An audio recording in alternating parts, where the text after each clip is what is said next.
All right. Everyone and their mama recommends that you should have a 3 to 6 month emergency fund. But is an emergency fund really just a huge opportunity cost for most doctors? Keep listening to find out.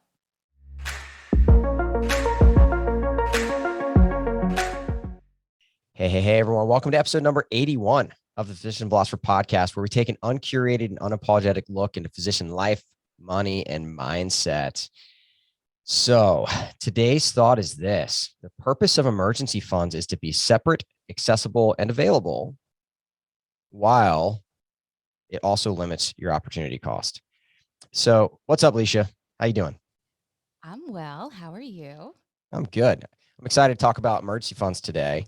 This episode is going to be all about cash flow in a way, because that's what emergency funds do. They provide cash flow to you when emergencies happen. That said, if you're new to personal finance, there's a saying, it's cash flow is king. And I actually, inside of one of the courses we teach in MDFU, I always say cash flow is king, queen, and jester of the court, because it's everything, right? And so we're specifically going to be talking about how a cash flow can come from emergency funds, how it serves as an immediate point of cash flow, and how to limit the opportunity cost of emergencies coming up when they do. But before we do that, I actually want to mention that we're going to be having a 2-day live workshop called the Financial Freedom Workshop for Physicians. It's going to be on June 14th and 16th, completely free. During this workshop, I'm going to help you learn about how to create cash flow through a step-by-step process. So there's going to be a PDF, like a toolkit, a guide. It'll walk you through the steps you can apply to your own personal finances. So on day one, we're going to discuss the secrets to creating cash flow. And then on day two, we're going to talk about 2 golden rules that really helped my family pay off $300,000 in debt in 2 years and raise our net worth by about $500,000 in the same time.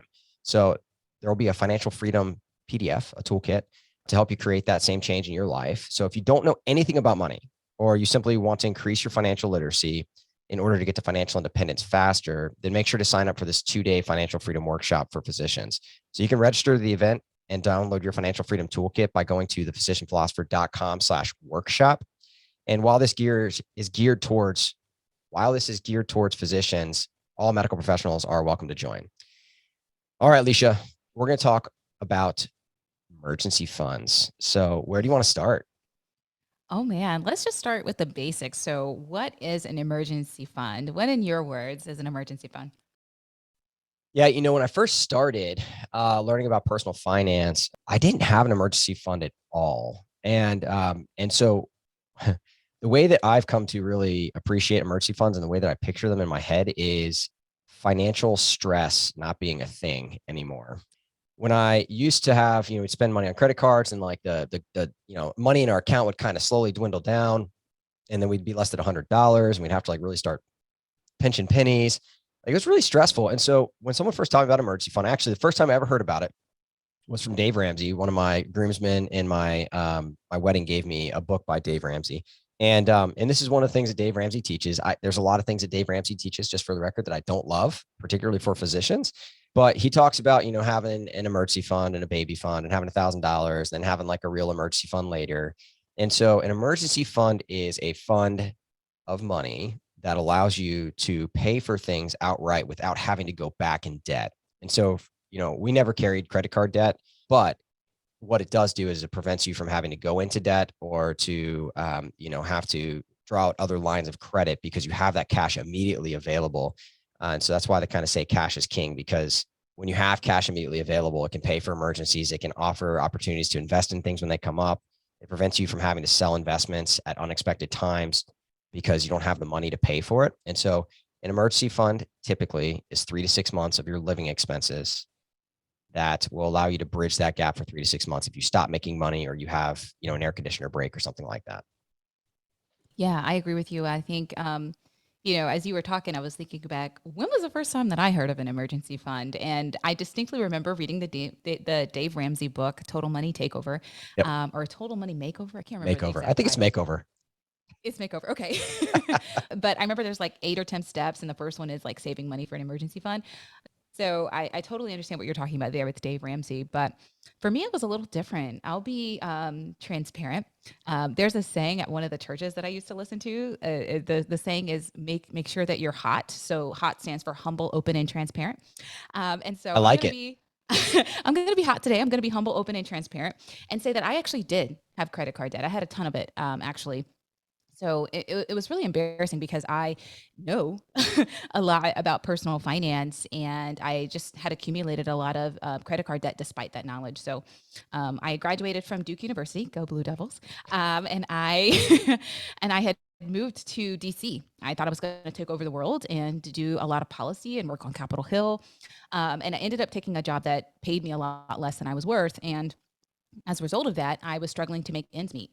And I actually used credit cards to, cover that gap. And so when I think about how much credit card debt I accumulated that first year, it's probably something like $5,000 or so. And, it was interesting because when I ended up stopped working for that organization, stayed in DC an extra year, then went to medical school. By the time I graduated from medical school, I had like over $10,000 in credit card debt, actually. And I remember thinking to myself, like, how did I even get to this point? How did I get to a point where I have $10,000 of credit card debt? And I started to think back and like, I wasn't taking fancy vacations. I didn't drive a fancy car. I didn't eat out at super expensive restaurants. So like, how did someone like me who already lived pretty frugally still accumulate this much credit card debt? And as I looked back, I saw there were emergencies that came up that I had just had no other way to pay for. So, my car needed new tires. And so I ended up paying like 500 or $600 for new tires. My phone died. And so I had to pay money to buy a new iPhone. My computer died. So I had to pay money to buy a new laptop for school. I had a family emergency. So I had to pay for a last minute flight back home. So there are all of these different things that came up in my life that I did not have the money to pay for. And I had a credit card. And so I just charged it on my credit card. And over time, those charges accumulated. And so for me, when I think about what is an emergency fund, it gives me a way to pay for those unexpected expenses because unfortunately in my life, I've just had so many unexpected expenses arise or so many large purchases that I needed to make that I just did not have the money for. And because I didn't have that money, I accumulated a lot of credit card debt. Yeah, I've always found it really interesting, and maybe it's just because it's like an observer bias. Like, there's a name for this kind of bias where when someone tells you about something for the first time, you start seeing it all the time. I'm blanking on the name Mhm. of the bias right now, but for me, that's the way it always seems with emergencies, financial emergencies. When things come up, it's like it's not one thing. It's like they come in sevens. It's like Yes. the air conditioner broke, and then the laptop died, and then the iPhone happened, and then the car tire blew up, or whatever. It's like Yes. never one thing at a time. And so, being prepared for the unexpected is kind of the point of an emergency fund. And that has to be kind of hammered home from the beginning because people talk about how much should I have, in an emergency fund, where should it be? And we're going to talk about all that in this show. But the point is that you're preparing for things that you don't know you need to prepare for because you know that life has taught you that life is going to throw you curveballs. And it might be a tire, it might be an iPhone, it might be, the air conditioner. We bought this house and literally like within the first year that we were in this house, it has two air conditioners and both of them went out. They're both $5,000. Oh my And goodness. because we had an emergency fund, yeah, it was crazy. Because we had an emergency fund, I was able to pay for those and have no financial stress at all. Whereas when I started learning about personal finance, like I didn't have anything. Like I just, tried to make it work when these things came up, and it was always so stressful. And so, I think that happens to a lot of people before they realize this, but it does become a bit of a choice, right? Like you can save up money and it like, you save up for a vacation or a trip. Like instead, like you save up and one of your financial goals is to create an emergency fund. And so, a lot of the gurus out there, they say what, 3 to 6 months of living expenses. So if you spend $5,000 a month, then you should have, $1,500 or excuse me, $15,000 to $30,000 hanging around. And this is when it gets really interesting, right? So we're talking about the opportunity cost of emergency funds, right? So we've just told you there's a lot of good reasons to have them, right? Because those unexpected expenses do come up and you don't want to go back into credit card debt. But where should you have this emergency fund for these unexpected expenses? And should doctors actually have them, like particularly when they become attending physicians? Like, do you really need an emergency fund as an attending physician? That's something that's talked about all the time on the interwebs and social media, right? Yeah, absolutely, absolutely. And I'll add in as, a resident right now. Should you have one as a resident? I think oftentimes when residents or fellows or even newer attendings, when you're first learning about personal finance, and you hear people talk about emergency fund, it makes sense to you. You're like, yeah, okay, that makes sense that I should have money to cover expenses or emergencies. But for those of us in training who are making 50, 60, maybe $70,000 a year, you're like, how the heck am I going to save up 3 to 6 months of expenses? I can't even save up a month of expenses. Heck, I don't even know if I can pay for the expenses in the current month with the check I do have. So I think for a lot of us in trading, it's, is that even realistic? And for me, it just wasn't. Like, I'm not saying I don't have an emergency fund. We can go through, at the end of the show about how I do it. But I started off with $1,000. That was my starting point. And I got that starting point, one, from Dave Ramsey, but two, as I was thinking about what are the reasons why I accumulated credit card debt, it wasn't that I had these large, $10,000 expenses. It was these kind of quote unquote little expenses that added up. So I just needed enough money to cover, if I needed a new set of tires, $1,000 would cover that. If I needed a new phone, $1,000 would cover that. If I needed a new computer, $1,000 would cover it. Now, I may not be able to buy the most expensive phone, the most expensive computer, but it would get me by. So I just needed enough money where if like a smaller emergency arose while I was in training, I had something to cover that. And so my emergency fund just started off being $1,000. Yeah, and I think making it really anything is what's important, right? Like building those financial muscles to, learn how to save money is really important because, I joke around. So I do acute pain for a living, right? I'm a regional anesthesiologist, and it's hilarious. And anybody that does, has ever had a patient that's in pain, like you've heard this, but I hear it every day. And so, you ask someone like, hey, what's your pain, at baseline? 0 is no pain, 10's the worst you can imagine. And they'll be like, yeah, I mean, if I'm just sitting here, it's probably like a 7. All right, well, what happens when you move? Like, it's a 10. No way it could possibly be worse. And I'll ask them, like, there's no way it could possibly be worse. And like, no, no, And the next comment that they always make after they say these like ridiculously high pain scores, and I have this one partner who will like come up with these like hilarious examples of how a 10 out of 10 pain is not what you're experiencing. He'll be like, so if I dragged you behind a truck right now on the interstate, like you could not like you wouldn't even notice because you can't hurt worse than you hurt right now. And he'll like come up with all these like just random examples to Yeah. show people like you can't be in 10 out of 10 pain if you can experience more. But the comment that always follows these patients, and they're typically, chronic pain patients, they're on a lot of opioids, and so they've built, a tremendous tolerance to that. They'll always say, you know what, I have a really high pain tolerance. And I always laugh when they say that because, like, as a person who takes care of these patients, it's actually the exact opposite. Like, I see the same exact surgery happen to thousands of human beings. I have a very good idea of what a normal response to, a hip replacement or a knee replacement or a total shoulder is.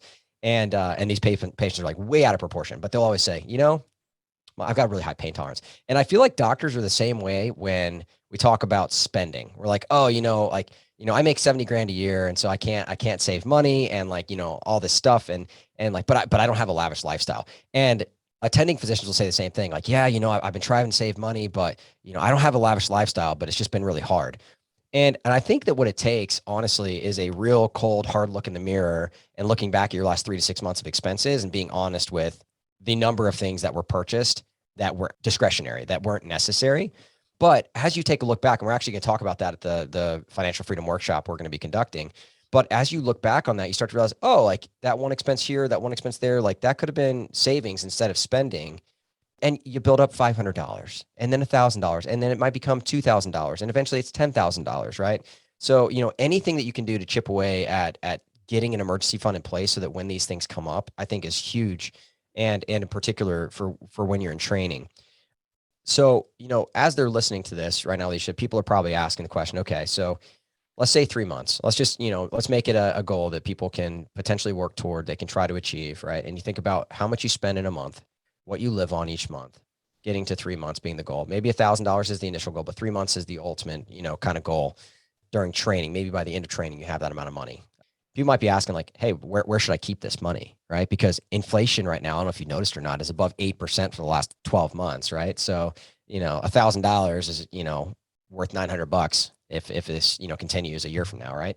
So what do you think? What are the options here? You a high yield savings account or a money market kind of person, or what do you think when it comes to this? Where should people be putting their money? So when I think of an emergency fund, I think, man, this money is for an emergency. So I need to be able to access it quickly should I need it. And so for me as a resident, right, I like my money to be readily available and accessible to me. So I keep my, $1,000 or so in a savings account. And I know myself, and I want to make sure I'm not tempted to spend it. So I keep that $1,000 in a savings account at a different bank than I keep like the other money that I use to pay, other bills or to go out to restaurants, right? I need to know that I can't spend that money. But for me, it's in a savings account, and it's easier for me that way. I have a savings account at Navy Federal, and so I keep it there. And the other money that I spend is at a regular commercial bank. Um, and that's just me. I know some people use high yield savings accounts and whatnot, but I keep it in a regular savings account. Yeah. So I think to answer this question, and you're starting us off on a perfect kind of segue. You need to understand what an emergency fund is. Like, what's the purpose of it, right? We know what it is. It helps come up with these emergency expenses. What is the idea behind it? It needs to be accessible and available, right? So you need to be able to access it quickly when something happens, an emergency, it's unplanned. But it also needs to be separate. And you bring up a really interesting point of like, how separate does it need to be? Like, so for me, my emergency fund is, just sitting in a regular savings account as well, but it's at the same bank in a separate account, right? So I've got like my checking account, and then I've got my emergency fund account, and then we've got like a vacation account. So like these are like the accounts that we have that we put money into as we save. We're going to Disney in November, so I've got one that's called the Disney Fund right now that I'm about to put some money into. But it does need to be separate, and for me, that separation is enough to be distinct, such that I don't like dive into it. My credit card gets paid from my checking account, so the savings account's separate. That's my emergency fund. But for you, you're saying that, based on your personality and your ability not to dive in, like you have to have it at a separate account to make the friction just a little more difficult so that you won't tap into it for unnecessary reasons. Is that what I'm hearing? That's exactly what you're hearing. I try to be good with finances, but I'm human. I Mm. get tempted. I have friends who are going to Greece and I want to go. I have friends who are going to Disney, and I want to go. Or maybe I saw this really cute purse that I want to buy. Or And it happens to cost $1,000. I like nice things. And Me too. so my point is that I get tempted often, and for me, I knew that if it was in the same bank as my regular checking account, I would just, swap it out and say, "Oh, I'll just pay it back later." So I needed to be a little bit more disciplined. Well, and I think it dives into the fact that like, you do need to have some separation. How much separation you need is dependent upon you and your personality. Having multiple banks involved definitely increases the difficulty of it. And if that's what you need to do, then that's what you need to do. So long as it's accessible enough and available enough that you can get to it when you have an actual emergency. But these examples that we're talking about, are in regular savings account, and like high yield savings accounts, like is kind of a hilarious idea right now because high yield savings account don't really provide a ton of interest, right? So it's not like you're getting 1%. And some people put these in CDs, but then there are time limits in terms of how quickly you can access them. And so, that's maybe not the best option. And we talk about regular old money market or savings accounts. But this is what draws the question for like an attending physician side of things, right? If inflation's been 8%, 9% for the last year, and we're putting money into a regular savings account, that money is losing 8 or 9% of its value in the next 12 months. And so there are people out there that would say, well, hey, are there other ways to, have an emergency fund available, like alternatives? And the further out I get, and honestly, the infrequency with which I've tapped into my emergency fund, I've started to kind of gravitate this direction too. And so maybe I'll talk about what I do, and then we can talk about other alternatives that exist. But for me, like I'm starting to realize that a brokerage account is something that I can tap into pretty quickly, like within a few days. And so if I just had a reasonable size emergency fund, maybe even just 1 month of expenses in a savings account, I probably don't need more than that, that actually comes up. Like that happens in reality. Like, and that's not just theoretical. And like if I lost my job, like would I need to access that money immediately? The obvious answer is no. I don't have to get it within 24 hours. And so it started bringing into this like, should I use a brokerage account? Right. But then Yeah. that has pros and cons too. So should you tap into your brokerage account? Timing matters a lot. Right. So is the market up? Is the market down? Because you're going to be actualizing whatever losses or gains you've created. Are they in stocks? Are they in bonds? What sort of positions are being held? But for me, I think that I have gotten to the point where I realize like the amount that I need in a regular savings account isn't as much as I used to think that it was. And that as long as I have other assets that I can tap into, God forbid a real emergency happened, yeah, started to go that direction, which surprised me because the last 5 years I've been pretty steadfast in like having 3 to 6 months in cash sitting in my just regular savings account at my bank. Yeah, absolutely. I wrote an article the other day, it was talking about the pros and cons of emergency funds, and I talked about opportunity cost really. And I think that's what you're alluding to here. And what I really talk about from a resident's perspective is that there is an opportunity cost to saving money for an emergency fund, right? Because when you need it most, it's hardest to get. And when I say it's hardest to get as a resident, when you're only making, $3 or $4,000, what you're bringing home, you've got rent that's skyrocketing, you've got gas that's increasing, you've got food that's more expensive. All of a sudden, it's harder to save money for an emergency fund. But you need it most as a resident. You need it most as somebody who is in training because if an emergency happens, you're going to be the most burdened by that, right? And so when you need it most, it's hardest to get. And then as an attending, you make a lot more money. So you're better able to kind of cash flow these emergencies, quote unquote. As an attending, I'm sure if the tires were to go out in your car, it would be an inconvenience, but it wouldn't be an emergency for you. If you needed a new phone, it'd be an inconvenience, but it wouldn't be an emergency. And so I think when you're talking about as a resident doctor versus an attending doctor, what constitutes an emergency changes, and then how much money you need changes. And then what you were alluding to is like, hey, I'm at the point in my attending life, which I personally don't know about, but sounds really cool. Um, you know, where you're at the point in your life where you're making so much money. Again, wouldn't know what that felt like, but sounds pretty cool. It's coming. You're It's making coming soon. you're making so much money that you're like, hey, you know what? I'm at the point where I've got tens of thousands of dollars in an emergency fund. Is this really the best place for this money given this inflation environment, given that I'm losing purchasing power? And I think you bring up a really great point, and that is what brings out the discussion of what are some other things I could do with this money? Hey, I think I should make a little bit more off of this money than having it losing value sitting in a savings account. And so I think if you had asked folks a couple years ago, they would have said high yield savings account. Yeah, Ally Bank, all these different banks, right? Mm-hmm. Well, their interest rate has dropped too. So now that's not really a great option. And people talk about CDs, right? Where you almost like give a loan. It's almost like a mini bond, right? You're putting away this money for 6 or 12 months, and then you're getting back this money with interest. Well, the interest that you're making is not really that high, and then you're locking up the money for 6 or 12 months, which defeats the purpose of having an emergency fund because you can't get it when you need it, right? We previously did an episode on I bonds, right? So people are like, I'm going to put my emergency fund in I bonds. Well, as you know, you can't take out the money for at least 12 months. If you take it out before 5 years, you're losing some interest. So you're kind of like, that's not really a great option. Some folks talk about taking out a home equity line of credit or a HELOC, right? They're like, hey, I can use some of the equity that I have in my home and use that money for an emergency. Well, there's a few hoops and hurdles you have to go through to even get that home equity line of credit. And then do you really want to put your home at risk for an emergency? Not me, And then folks talk about, well, I could use a Roth IRA. So as a resident, again, that's something that I always, talk to my co-residents about is, hey, there's an investment vehicle called a Roth IRA where you can invest money. And then if you have an emergency, you can take that money out. Or in your case, where you're like, hey, I have a brokerage account, which is, again, the same thing. You're investing money. And then if you have an emergency, you can just cash out those stocks. Well, that really depends a lot on timing.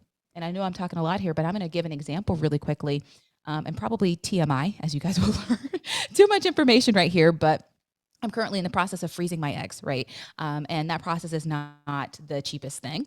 And so I actually have a decent amount of money in a brokerage account. And so I originally was like, okay, I'm going to, cash out the money from my brokerage account and use it to pay for the cost of freezing my eggs. Well, the value of my brokerage account has dropped significantly. And so I'm like, do I really want to sell my stocks when it's at the lowest value it is? No, I want to wait till the stock goes back up. Well, shoot, I guess I'm going to pay for my egg freezing in a different way now. And so I want to illustrate, I wanted to say this example to illustrate that even if you try to invest your emergency fund, when you need it back, you're not guaranteed for the stocks to be at a good value then. So you may actually be losing money if you're cashing it out. And so that kind of made me a little apprehensive about putting emergency funds in a brokerage account. Yeah, and I think that's the important distinction is that the opportunity cost is a double-edged sword. So if you leave the money in cash, you're losing the opportunity cost of what it could be earning as an investment. But then the second that you invest the money, if you need to tap into it, there's an opportunity cost that the market could be really low or lower than it was. And now you're taking the stocks out and actualizing the value of the stocks at a loss because an emergency came up and it was bad timing. And so no matter what, there's an opportunity cost to emergency funds. There's an opportunity cost to being able to pay for unexpected expenses, which is why I think for me, I've gotten more comfortable with a 3-month emergency fund in my savings account. I don't think I need 6 anymore, because if a 6-month emergency comes along, I'm probably going to have to be tapping into my brokerage account anyway. We're talking about, a major disability and I can't earn money anymore. And like, we're going down, the ship is going down. Right. And so, that said, I don't feel as strongly anymore that I need to keep 6 months in a savings account that's earning nothing when I so rarely tap into it. And when I do, I'm able to replenish it. Because as an attending, and I know this is a world that you're not in yet, Alicia, but like, and there are other listeners that are the same way. But the way that a lot of attending physicians who are financially savvy deal with emergencies is they cash flow it, right? So once you have a gap between what you earn and what you spend, then you're able to turn things off that you might be investing in or whatever, and then just cash flow it that month. And that month, you don't put the $500 in the brokerage account that month. You decide not to, invest in, whatever that month. Like you just cut those things off and then use the cash flow to pay for it. And the next month you start investing like you have been before. And so, it is a brave new world, and when you become an attending, but it's also a brave new world right now because of inflation. This conversation's really kind of taken an interesting turn as inflation's gone to, 8-9%. I mean, this is insane. If you told me 8-9% 3 or 4 years ago when it was 2 to 3%, like, I mean, this is massive amounts of inflation. And so now it's becoming a really interesting topic of conversation. But I really do think that, what we've talked about, the money needs to be accessible. It needs to be available, right? It needs to be separate. How separate is up to you. For Alicia, it's a lot. For me, it's a little.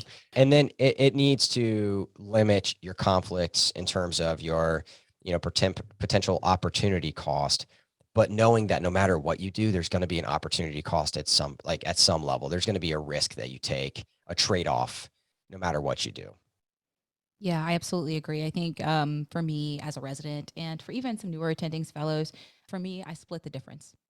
Just being completely honest. And what I mean by split the difference, I do have money in cash that we just talked about in a savings account, but then I also do invest money, right?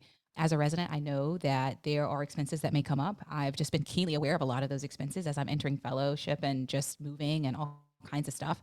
And so I know that I'm going to need money for those expenses, and I want to avoid credit card debt. A lot of folks can rely on credit cards to cover them in emergencies. As I mentioned earlier in the show, I cannot be trusted with credit cards, because it's easier to swipe. And so I just end up swiping on things that I probably shouldn't swipe on. And so it's a little bit of behavioral finance too. So I try not to rely much on credit cards. And so for me, I keep some money in cash, and then I do invest some money as well. So I have a Roth IRA. And this is probably another show for another day, but we'll kind of talk about the ins and outs of Roth IRAs and how one of the benefits of that is that you can take out your contributions at any time. So it allows you to invest as you save, which is what I tell a lot of residents, when I'm giving talks or I'm doing workshops, Roth IRA, you're able to invest money as you go each month. And if an emergency arises, you can pull that money out. And so I have some money in cash. And then if it's a really large purchase, I have some money in investment accounts and things like that. Yeah. And so, a bit of a hybrid approach for you as well, which is super interesting. Yeah. I think we definitely should tackle the Roth IRA question on a different show, because that changes too as you become an attending and have to do a backdoor Roth and all the fancy stuff that goes along with that. So another show for another day.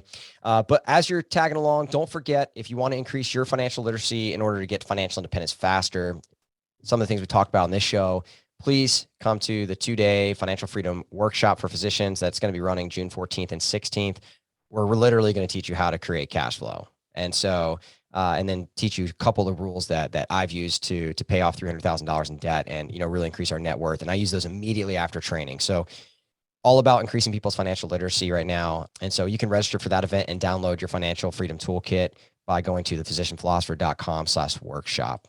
So today's thought was this: the purpose of emergency funds is to be separate, accessible, and available while also limiting your opportunity costs. So until next time, my friends, start before you're ready. Start by starting. Start now. We will see you next week. Start before you're ready. Start by starting. Start now.